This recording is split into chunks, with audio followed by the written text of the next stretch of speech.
Bienvenue sur Africa 24 dans cette nouvelle édition du 12-15. Voici les principaux titres de ce journal. Il reprend les rênes du pays. La victoire de John Dramani Mahama à l'élection présidentielle est confirmée au Ghana. L'ancien président l'emporte face au candidat du pouvoir, Mahamadou Bawumia. La campagne électorale se poursuit au Tchad en vue des élections législatives, communales et provinciales du 29 décembre 2024. Focus à suivre sur le programme porté par le MPS, le parti présidentiel, programme axé sur la question de la souveraineté. Du sport également dans ce journal avec la suite de la Coupe d'Afrique des clubs de football et la CAN féminine de handball. Pour en parler, José Douglas, journaliste au service des sports d'Africa 24, sera avec nous tout à l'heure. On ouvre ce journal par le Ghana où la commission électorale a confirmé ce lundi la victoire de John Dramani Mahama à l'élection présidentielle avec 56,55% des suffrages. L'ancien président de 2012 à 2017 signe ainsi son retour à la tête du Ghana. Son adversaire, l'actuel vice-président sortant, Mahamadou Bawumia, a reconnu sa défaite. Le candidat du nouveau parti patriotique est crédité d'un peu plus de 41% des voix à l'issue de cette élection présidentielle marquée par un taux de participation de seulement 60,9%, soit 20% de moins que lors du scrutin de 2020. Les Tchadiens sont attendus aux urnes le 29 décembre prochain pour les élections législatives, provinciales et communales. À quelques jours du vote, la campagne bat son plein. Le MPS, parti présidentiel, a lancé la sienne samedi dernier pour ces élections présentées comme étant l'ultime étape de la transition entamée en 2021. Dans le programme du MPS, la question de la souveraineté nationale est l'un des axes prioritaires. Reportage, Mamat Ramadan. Au Tchad, les campagnes pour les élections législatives, provinciales et communales ont été officiellement lancées samedi 7 décembre 2024 sur l'ensemble du territoire. Le parti au pouvoir, le Mouvement patriotique du salut, MPS, a débuté sa campagne dans la capitale N'Djamena où il a présenté des candidats sur l'ensemble des 10 arrondissements de la ville. D'après le secrétaire général du conseil communal du MPS pour la ville de N'Djamena, le parti au pouvoir doit arriver en tête des élections générales pour permettre au président de la République, Mahamat Idriss Déby, de mettre en œuvre son programme politique quinquennal. Ce lancement de campagne marque un début d'une nouvelle étape dans notre lutte collective pour consolider la démocratie, renforcer la cohésion nationale, améliorer les conditions de vie de nos concitoyens à travers le programme politique de notre camarade président d'honneur, le camarade Mahamat Idriss Déby Itno. Pour les législatives, le MPS a aligné ses candidats populaires sous le signe de la souveraineté nationale pour conquérir la majorité absolue à l'Assemblée nationale. À l'exemple de l'ancien député Diba Mamar Mahamat, qui se lance à nouveau dans la reconquête de la circonscription du 3e arrondissement, et l'ancienne maire de la ville de N'Djamena, Mariam Dime Ibet, qui compte conquérir le 8e arrondissement. Le Tchad vient, à travers la dénonciation de l'accord de coopération militaire avec la France, le Tchad vient donc de prendre son destin en main et de tracer son propre chemin. Cette décision, disais-je, nous l'assumons pleinement. Dans ces mots d'encouragement adressés aux candidats aux élections législatives, provinciales et communales, le président Idriss Déby souhaite que la campagne se fasse dans un esprit de respect, de dialogue constructif et de responsabilité. Au Tchad, où le chef de l'État, le général Mahamat Idriss Déby, a été élevé au rang de maréchal ce 9 décembre sur décision du Conseil national de transition, obtenant ainsi les mêmes galons que son défunt père, Idriss Déby Itno. Le Mali, le Burkina Faso et le Niger vont bientôt lancer de nouveaux passeports biométriques. L'annonce a été faite en septembre dernier. L'objectif est d'harmoniser les titres de voyage dans leur espace commun, l'AES, mais l'élaboration du document risque de prendre du temps. Pauline Minka.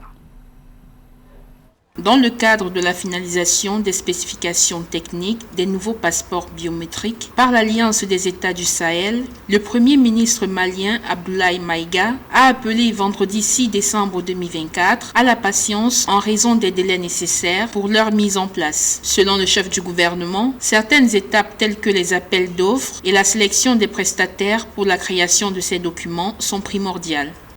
Le passeport que nous avons, ce n'est pas un passeport de la CEDEAO. La CEDEAO n'a jamais mis 5 francs pour que le Mali confectionne ses passeports.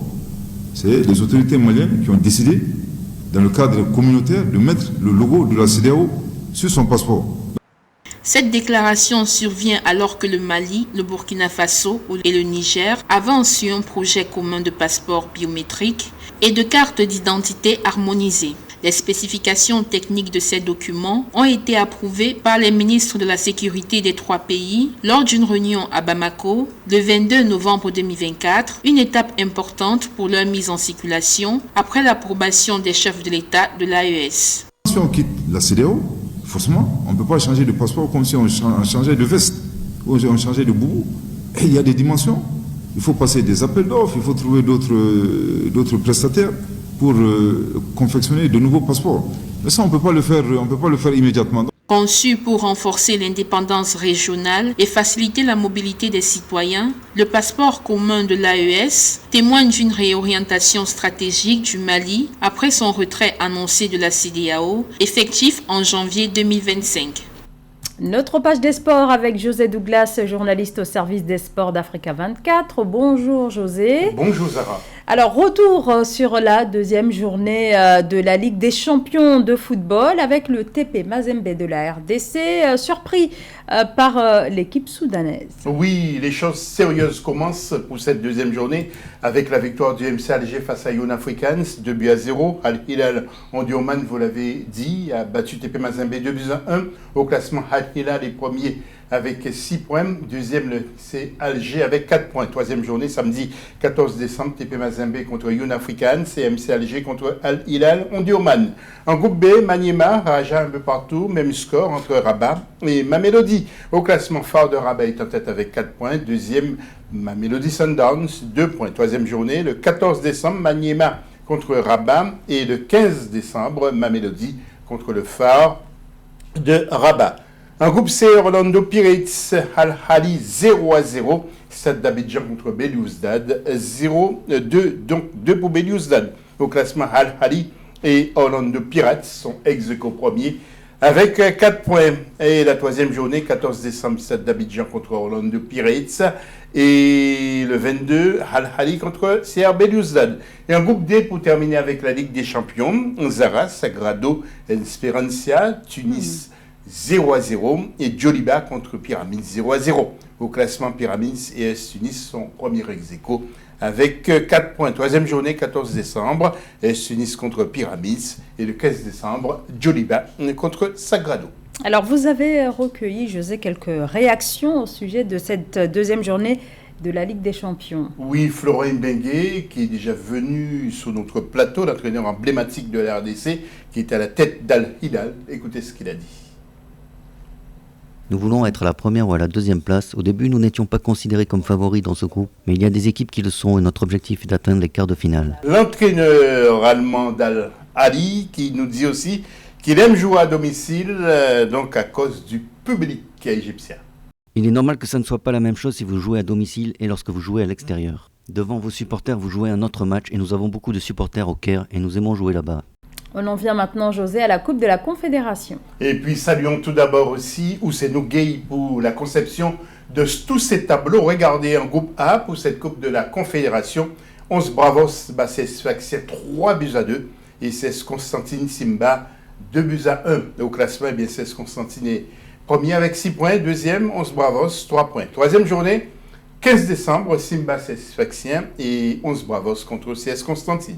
Un groupe des Arabes, des Sportivo et Stade Malien, un but partout. Et Stellenbosch a perdu devant le RSB Berkane, 3-1. Au classement, RSB Berkane, 6 points devant le Stade Malien, 4 points. Troisième journée, le 15 décembre, des Sportivo et Stellenbosch et RSB Berkane contre le Stade Malien. Un groupe C, Orapa United, ASEC d'Abidjan 0-0. Même score vierge entre Jaraf et USM Alger, 0-0.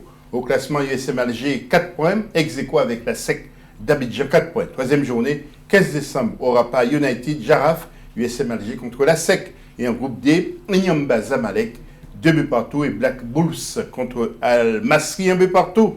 Au classement, ex-aequo, le Zamalek d'Égypte et Al-Masri, 4 points chaque équipe. Alors, et troisième journée, Black Bulls et Nyamba et Zamalek Masri. Parfait, voilà donc pour le football. Alors place maintenant José Douglas à la CAN féminine de handball avec la victoire éclatante de l'Angola. Et on oublie trop souvent justement les filles et ça me grand coup de chapeau aux Angolaises.